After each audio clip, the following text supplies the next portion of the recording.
And what we're seeing increasingly is specific products being targeted and disproportionately stolen that leads us to believe that organized retail crime is behind that.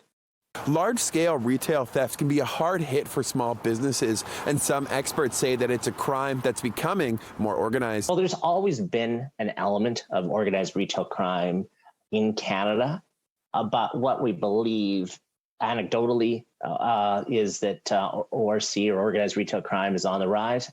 John Graham is the Director of Government Relations in the Prairie Region for the Retail Council of Canada, and he says on a whole, retail theft is underreported.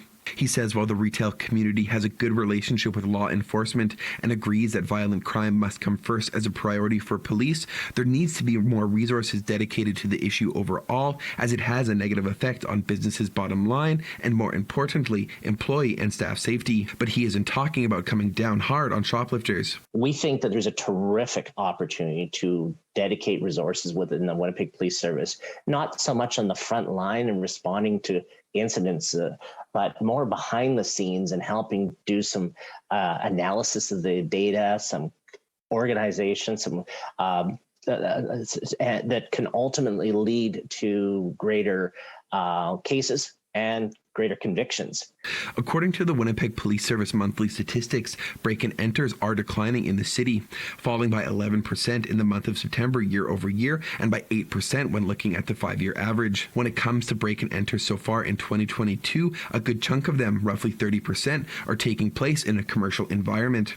As preliminary data from the WPS indicates, of the 480 break-and-enter calls for service recorded in the first 3 weeks of 2022, 157 of them have been for commercial break-and-enters. Your heart drops, man, because you put a lot of effort and time and lots of time into it just to get it going. 431 Urban Streetwear in Transcona recently experienced a retail theft with more than $30,000 in merchandise and equipment being stolen from the shop over the weekend.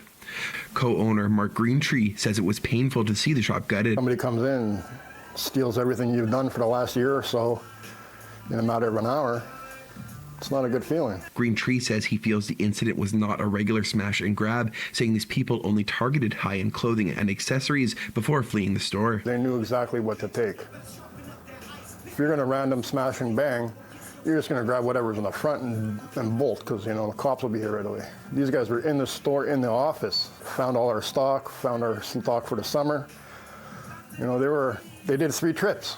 Support from the community in Transcona has been pouring in for the small business, who just celebrated its first year in the summer of 2021. Now they're asking anyone with information or footage of the incident to come forward, saying the message to those who may be involved is simple. Just bring it back.